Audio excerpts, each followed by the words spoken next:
Hello குழந்தைகளே, நான் orange. எனக்குள் இனிப்பும் சிறிது புளிப்பும் கலந்த சுவை உள்ளது. என்னை சாப்பிட்டால் உங்கள் உடல் நலமாக இருக்கும்.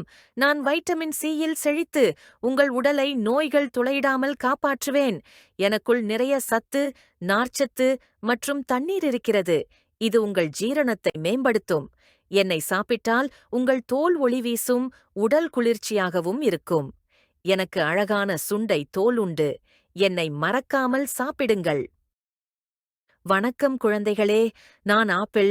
எனது தோல் பச்சையா சிவப்பா இருக்கும். என்னை கடிக்கும்போது சுவையாக சாராக இருக்கும். நான் உங்க உடம்புக்கு நல்லது. எனக்குள் நிறைய வைட்டமின்களும் நாரும் இருக்கு. என்மேல் சிறிது தேன் விட்டு சாப்பிடலாம், ஜூஸா குடிக்கலாம். நான் மரத்தில் வளரும் பழம். காற்றும் சூரியனும் என்னை வளர்க்கும். என்னை சாப்பிட்டா நீங்க சக்தி வந்த உடம்போடு மகிழ்ச்சியா இருப்பீங்க. வணக்கம் குழந்தைகளே, நான் மாம்பழம், பழங்களின் ராஜா.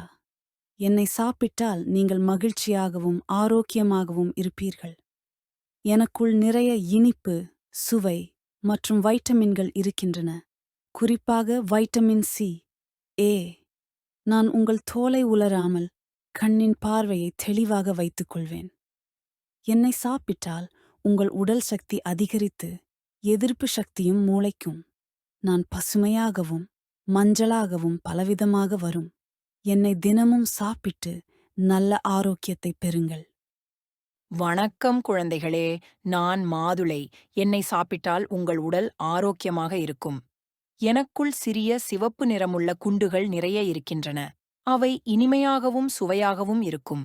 நான் வைட்டமின் சி மற்றும் நார்ச்சத்தில் நிறைந்திருக்கிறேன். உங்கள் இரத்தத்தை சுத்தமாக வைத்துக் கொள்வேன். என்னை சாப்பிட்டால் நோய் எதிர்ப்பு சக்தி கூடும், இதயமும் பலம் பெறும்.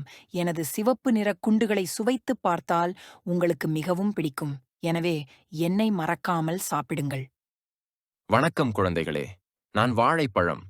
என்னை சாப்பிட்டால் நீங்கள் பலம் பெறுவீர்கள். எனக்குள் நிறைய நிறம், இனிப்பு மற்றும் நல்ல நார்ச்சத்து உள்ளது. நான் உங்களை நல்ல சக்தியுடன் புத்திசாலிகளாக வளர்த்து நோய்களைத் தடுத்துக் கொள்வேன். எளிதாக சாப்பிட முடியும். எனவே என்னை சாப்பிட மறக்காதீர்கள்.